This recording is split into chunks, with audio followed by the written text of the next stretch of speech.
Cred că am pus mâna pe cele mai bune căști pe care le-am avut vreodată. Acestea sunt Huawei FreeBuds Pro 4. Și nu am uitat doar la specificații și ți-am zis, cumpără-le pe astea pentru că sunt cele mai bune, ci le testez de o lună de zile. Hai să spun ce știu să facă, pentru că Huawei se mândrește cu o atenuare de zgomot activă de 100 de decibeli.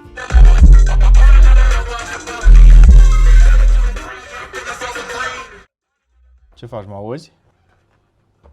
Da, te aud. Mă auzi bine? Da, te aud foarte bine.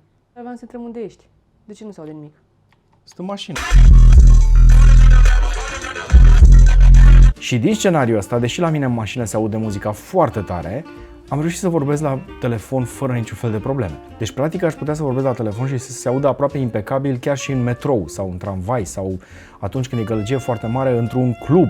Când te sună cineva și spune, hai să mergem acasă că m-am plictisit, nu-mi place muzica. Hai să-ți arăt ce știu să facă aceste căști și după aceea decizi tu pentru tine. Și dacă ți-a plăcut intro ăsta, dă-i un like ca să mai facem și altele. Dacă nu-ți place review-ul, poți să-ți iei like-ul la final. Da, asta o știm deja. Așadar, pe lângă specificațiile de atenuare de zgomot de 100 de decibeli, căștile astea mai au multe aturi în mânecă.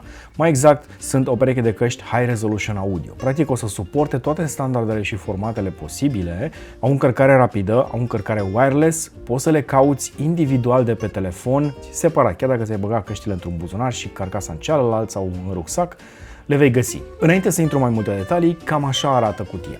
Și este o cutie foarte elegantă, apropo, și măricică, pentru că înăuntru mai avem niște surprize. În cutia asta foarte frumoasă o să găsești căștile și numai puțin de 6 perechi de capișoane de urechi. Bine, practic sunt 7, că una dintre ele vine montată pe căști și cam așa arată. Avem practic 4 capișoane din silicon cu cele care vin pe căști pe mai multe dimensiuni, apropo, și încă 3 capișoane de urechi din spumă cu memorie. Acestea se vor așeza mai bine în interiorul urechii și oferă teoretic o izolare mai bună a zgomotului. Și asta este o chestie destul de cunoscută. Cei care folosesc niște căști mai bune, să știi că cele din silicon, deși etanșează un pic mai, să zicem, sunt mai puțin comode, oferă o calitate mai bună a muzicii pentru că sunt mai puțin dense și lasă tot sunetul să treacă, nu absorb nimic din sunetul respectiv. Practic ai XS, S, L și vine M-ul pe căști, iar din celelalte, din Memory Foam, ai S, M și L.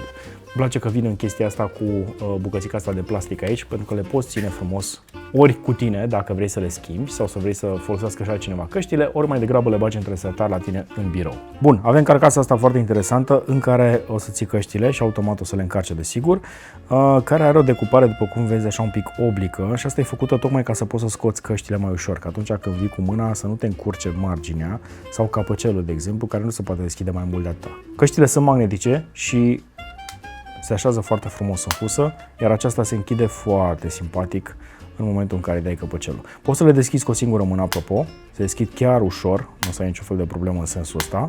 Iar aici pe față o să observi că ai un LED de stare care îți arată dacă sunt conectate sau nu. Pe de altă parte, dacă vrei să le conectezi la un dispozitiv care nu le vede imediat, există pe partea din dreapta un butonaj pe care îl apeși.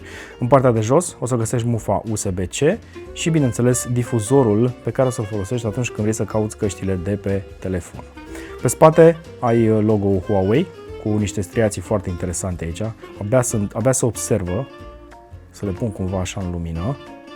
Și marginea asta aurie, care într-adevăr le oferă un aspect mai elegant. Acum, dacă vrei să le încarci wireless, încărcarea wireless se întâmplă aici pe logo-ul Huawei, practic le pui pe încărcător și le lași acolo vreo o oră și jumătate și s-au încărcat. Discutăm imediat și despre încărcare, dar înainte vreau să vedem casca, cum arată. Acum, ca dimensiune, este o cască tipică, să spunem așa, undeva puțin sub 6 grame, foarte ușoară și, bineînțeles, comodă în ureche. Forma e destul de ergonomică și să știi că stau chiar foarte bine în ureche. Au aici logo-ul de la Huawei și, bineînțeles, logo-ul de la Huawei Sound. În partea de jos o să vezi pinii de încărcare și, desigur, unul din microfoane, mai are încă vreo 3 pe toate părțile căștii, iar capișoanele să știi că se scot ușor. Au o formă puțin ovală, deci nu se vor potrivi orice capișoane și sunt destul de micuțe, dar le poți așeza destul de ușor. Și gata, au făcut click și stau acolo. Să știi că sunt foarte sigure, nu mi-au căzut niciodată din ureche sau n-au căzut capișoanele de pe ele. Acum, în casca asta aceasta micuță se găsesc două difuzoare, două drivere. Unul pentru partea de înalte, E un difuzor de tip planar magnetic și celălalt este pentru partea de bas și de medii, un difuzor clasic de tip dynamic. Asta te ajută în primul rând la o fidelitate mai mare. Se vor auzi mult mai bine pe toate frecvențele posibile și partea frumoasă este că cu aceste căști poți să asculți într-adevăr high resolution audio de pe un telefon, bineînțeles, compatibil. Acum, din punct de vedere software, să știi că se leagă foarte repede cu telefonul. Doar le deschizi, ți le vede, le conectezi și gata. Dar îți recomand să folosești aplicația AI Life, cea de la Huawei. O să o găsești, desigur, dacă o cauți pe Google, o să o găsești pe site-ul celor de la Huawei și automat poți să descarci APK-ul și să-l instalezi. Este sigură, e ok, nu o să-ți facă niciun fel de probleme cu telefonul, dar nu o mai găsești, desigur, în Google Play. Pentru iOS o găsești în magazinul de aplicații de la iOS și fii atent că există și chiar și un update apropo de chestia asta. Update-ul pentru aplicație. Căștile o să le găsești aici și arată cam așa. Se vede că le-am lăsat la încărcat acum în ultima vreme, că le-am folosit destul de des. Stau la mine pe masă, stau în buzunar, stau în mașină, peste tot, pentru că îmi place că se conectează și se deconectează foarte repede de la telefon, îmi preia apelurile și se aud într-adevăr foarte bine. Acum, la capitolul setări sunt o grămadă și le găsești doar aici în aplicație și, desigur, setările pentru noise cancelling. Acum sunt pe off pentru că sunt în cutie, dar automat, după ce am scos o cască și am băgat-o în ureche, o să treacă pe awareness. Asta e setarea cumva standard. Poți să comuți, bineînțeles, pe noise cancelling și la select mode ai dynamic, ai cozy, general și ultra. De obicei le-am folosit pe general, care sunt ideale pentru locuri mai gălăgioase. Cozy, să zicem că sunt ca să-ți oferă așa un pic de spațialitate în cazul în care ești într-un birou unde se vorbește și e destul de puțină gălăgie, și ultra atunci când ești în situații cum am fost eu, de exemplu, în mașină sau la un concert sau un metrou și așa mai departe. Atenție, pe ultra poate să devină puțin deranjant noise cancelling-ul și nu-ți afectează deloc partea de sunet, dar faptul că nu auzi nimic în jurul tău și ești complet deconectat, s-ar putea să, dacă ești pe bicicletă, de exemplu, pe trotinetă sau pe mijloc de transport pe două roți, să știi că o să fie o problemă. Sau cu rolele sau și așa mai departe. Deci nu o să auzi absolut nimic, nici mașini în spatele tău, nici nimic altceva. Zgomotul orașului o să fie pe mut. La capitolul Sound Quality ai mai multe setări. Ai aici setat pe Priorities Connection Quality. Ăsta îl folosești, de exemplu, dacă vrei să pleci cu căștile în grădină și telefonul e undeva mai departe, la 5, 6, 7 metri, dar eu l-am pus să prioritizeze calitatea sunetului. E o setare pe care trebuie să o faci de aici, de pe telefon, pentru ca căștile să se conecteze pe standardul LDAC pe telefoanele cu Android. Pe telefoanele cu iOS, din păcate nu o să ai LDAC, dar ai AAC-ul ăla pe care îl folosește Apple-ul cel mai mult și funcționează destul de ok. Cea mai mare calitate însă o să obții pe LDAC și asta pentru că bitrate-ul va fi diferit. Adică, din punct de vedere transfer de date, ca să spunem așa, ai niște lățimi de bandă. Cu cât e mai mare lățimea de bandă, cu atât bitrate-ul este mai mare și automat și calitatea audio e mai mare. Să zicem, este setat pe LDAC. Iar aici o să-mi apară, de exemplu, standardul LDAC. L-am setat aici, dar eu vreau, de exemplu, LHDC. Iar aici pot să setez bitrate-ul, care este momentan setat pe Best Effort și se va schimba el automat. Dacă vreau pentru audio quality, am 990 de kilobits pe secundă, ceea ce înseamnă aproape 1 megabits pe secundă și care e cam maximum pe care poți să-l obții pe Bluetooth pe un telefon mobil. Acum, dacă ai un player, s-ar putea să obții mai sus, undeva la 1,4 sau 1,6 megabits pe secundă, dar în niciun caz 2,3 cât suportă aceste căști. Calitatea audio este impecabilă. Aș vrea să poți să îți dai seama dintr-un video pe YouTube, dar nu poți, pentru că YouTube are undeva la 300 de kilobits pe secundă partea de audio, așa că chiar dacă ți-aș pune acum sunetul de pe ele, n-ai putea să-ți dai seama și ar trebui să înregistrezi eu cu un microfon foarte puternic. Uită de testele de sunet pe care le vezi pe YouTube, pentru că nu sunt reale. Mai degrabă ascultă de experiența celor care le-au testat acele produse și eventual du-te și testează-le și tu într-un magazin înainte să le cumperi. O să-l trec pe Quality, de exemplu, pentru că pe mine mă interesează să am cea mai bună calitate posibilă. Chestia asta o poți obține pe orice telefon cu Android și îți recomand să faci setările astea din Developer Options. Ca să-ți mai arăt o dată, sunt aici în Developer Options la capitolul Bluetooth. Sunt chiar aici în prima parte. Aici. Streaming stereo, LDAC. Setarea nu o să rămână acolo fixă pentru că în momentul ăsta nu rulează nimic, dacă, de exemplu, deschid Tidal-ul, va rămâne blocată pe Quality. Acum pe Quality trebuie să ții cont de o chestie.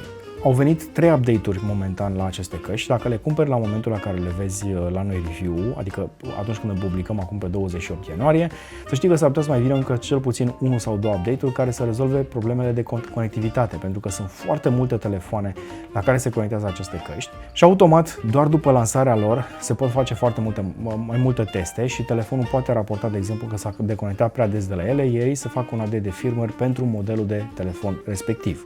Pe best quality, la 900 de kilobits pe secundă, pot să ascult lejer atunci când am telefonul pe masă la o distanță de 1 metru de mine. După aia se va întrerupe, dar dacă îl setezi, îl lași pe el să-și facă setările. Ele, oricum, pe best effort, se va conecta în funcție de cum are distanța față de căști. Pot să mă duc lejer în a doua cameră pe care o am aici și să nu se întrerupă. Îmi las telefonul aici pe birou și mă duc 10 metri cu 2 pereți, e drept, subțiri. Am testat asta și în aer liber și funcționează undeva pe la vreo 15 metri, deși Bluetooth-ul teoretic e undeva la 10 metri. Își adaptează automat și pot să-l aud pe cel care m-a sunat la momentul respectiv. Am auzit foarte bine cu telefonul lăsat în mașină, cu ușile deschise, pentru că și mașina este o cutie de tablă. În aplicație o să mai găsești niște chestii interesante, cum ar fi acest tip fit test, în care o să-ți dea niște sunete în urechi, așa cum se întâmplă, de exemplu, și la alte căști, și o să-ți spună dacă cumva ai ales capișoanele nepotrivite, că poate stau prea în afară și n-ai auzit sunetul respectiv sau ți-a părut poate deranjant. Ai opțiunea de Find, unde poți să găsești căștile, stânga-dreapta, și sună cam așa. O chestie foarte interesantă aici în setări, Wear Detection. Lasă-o pe on pentru că e setarea care o să-ți oprească muzica în momentul în care le scoți din ureche și o să-ți pornească automat în momentul în care le pui în ureche. Sau apelul dacă vrei să le setezi așa. Latența audio, iarăși, momentan lasă-o pe normal pentru că atunci o să obții cea mai bună calitate, dar dacă vrei să te uiți, de exemplu, la un video și să nu mai ai desincronizarea de câteva zeci sau sute de milisecunde între zilele celui care vorbește și sunetul care ajunge la tine prin căști, mai ales pe cele Bluetooth, o activezi. O chestie interesantă este Head Control. N-am folosit-o, e activă, dar și e foarte simplu. Dacă le pui în urechi și vrei să răspunzi la telefon, faci așa. Dacă vrei să respingi apelul, faci așa. E atât de simplu. Își dau seama după poziția unde sunt și funcționează foarte bine. O să fie un pic un ciudățel dacă faci chestia asta prin metrou, când te sună cineva, dar nu o să fie o problemă. Trecem peste.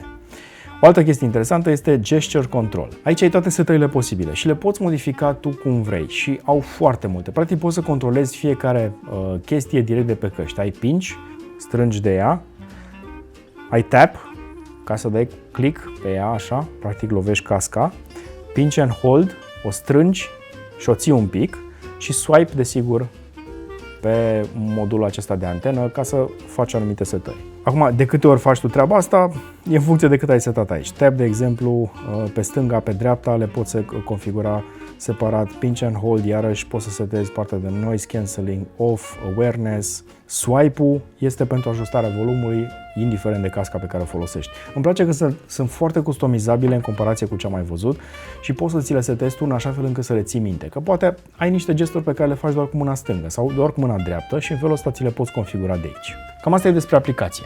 Acum, partea de noise cancelling este delicată, ca să spunem așa, pentru că partea de noise cancelling la o pereche de căști se face în general prin algoritmi. Ele iau din exterior sunetul de la microfoane, cele 3 microfoane de pe fiecare cască în parte și automat anulează zgomotul, îi dau o frecvență opusă ca să-l anuleze atunci când ajunge la tine în urechi. Și fac chestia asta de multe ori pe secundă, doar că nu o să fie precise niciodată. Și nu cred că va exista o pereche de căști de genul ăsta care să facă ajustarea asta dinamică de atenuare de zgomot care să fie perfectă în orice situație. Pentru că zgomotul diferă. Acum, dacă ai un zgomot obișnuit, cum ar fi, de exemplu, metroul, care este constant, sau un tren, sau o mașină, de exemplu, va reuși să elimine o mare parte din zgomotul deranjant fără probleme. Dacă, de exemplu, vorbim de muzică, s-ar putea să fie o situație diferită acolo, pentru că muzica, dacă ești într-un club, de exemplu, are foarte multe oscilații. Poate să fie pe anumite frecvențe, poate să fie cu o anumită viteză, un anumit BPM și automat nu o să poată detecta la timp. Dar o face într-o secundă sau în 2 secunde maxim și se reajustează. De aceea lasă-l pe dinamic pentru că așa va funcționa cel mai bine. Decât în situația în care, de exemplu, ești într-o mașină unde sunt peste 100 de decibeli și atunci trebuie să-l pui pe ultra. La nivelul de noise cancelling mi se par cele mai bune pe care le-am testat până acum, fără niciun fel de emoție. Și mă bucur că varianta a patra acestor căști este și mai bună decât varianta a treia. Nu mă așteptam să fie diferența atât de mare, pentru că din punct de vedere formă, carcasă, dimensiuni, sunt cam la fel, seamănă foarte mult, dar la noise cancelling a reușit niște performanțe deosebite. Acum, nu știu cât de multe vor fi situațiile în care vei avea nevoie de un noise cancelling atât de puternic, dar știind că vei putea fi acoperit în caz de nevoie, cred că e o consolare suficientă ca să poți să plătești prețul acestor căști, care nu sunt ieftine, dar nici nu sunt mega scumpe. Există earbuds de 3.000 de lei, de 4.000 de lei. Astea sunt 1.000. Și le găsești, bineînțeles, pe site-ul celor de la Huawei. Ți-am lăsat toate link-urile mai jos în descriere. O să aibă probabil și o promoție la momentul lansării și cred că o să merite. Apropo de chestia asta, dacă nu mă înșel, poți să-ți înlocuiești timp de 6 luni sau un an. Trebuie să verific chestia asta. Dar există, fii atent, primești cadou 12 luni de Huawei Loss Care Support. Deci, practic, căștile astea sunt gândite să funcționeze mai mult de un an de zile, teoretic, dacă există opțiunea asta de 12 luni Huawei Loss Care Support. Din punct de vedere raport preț-performanță, nu găsești ceva mai bun. Există variantele de la Sony, există Apple AirPods Pro, care sunt la același nivel, într-adevăr, de preț, există Bose la același nivel, există Sennheiser Momentum, acele True Wireless. Există de la Jabra, variante pe la 900-1000 de lei, Elite 8, dacă nu mă înșel. Din punct de vedere noise cancelling și sunet, calitatea sunetului, acestea sunt cele mai bune. Lăsând la o parte gimmick-uri cum ar fi încărcare wireless, chestii de genul ăsta, pe care oricum orice pereche de căști la 200 de euro le are, la sunet, acestea rup norma, ca să spun așa. Și chestia asta m-a impresionat cel mai mult la ele, pentru că am reușit să-mi ascult piesele preferate pe Tidal sau flacuri pe care le-am downloadat pe telefon la cea mai bună calitate posibilă atunci când am călătorit cu avionul, pentru că întotdeauna iau o pereche de căști de genul ăsta la mine. E mult mai liniște, mult mai relaxant, mă pot și odihni dacă e nevoie și de cele mai multe ori o fac, adorm în avion chiar înainte de decolare și mă trezesc exact la momentul aterizării și cred că e momentul să mă contrazici. Dacă ai găsit tu ceva care se aude mai bine, scrie mai jos în comentarii. Compatibilitatea este foarte bună cu toate telefoanele, inclusiv cu telefoanele de la Apple, unde, bineînțeles, nu o să obții High Resolution Audio pe nicio pereche de căști, pentru că nu are. Dar, indiferent că e un Android sau o variantă de telefon de la Huawei, unde se vor înțelege, apropo, cel mai bine cu acela, opțiunile sunt aceleași, aplicația este aceeași, funcționează la fel și limitări nu sunt. Pe de altă parte, playerele de lossless audio, cum ar fi cele de la FiiO, cele de la Sony, cele de la iFi, cele cu ecran și cu Android pe ele, au LDHC suport și atunci o să poți să ridici și mai mult nivelul de bitrate. Acum știi că sunt pasionat de căști și că am avut și varianta anterioară, și 2U și 3U, variantele Pro, și mi-au plăcut foarte mult, dar asta mi se pare top. Și cred că și-a făcut loc lejer la mine în buzunar. De fiecare dată când plec de acasă le iau cu mine și atunci când stau aici la birou, stau chiar aici în față pe încărcătorul wireless.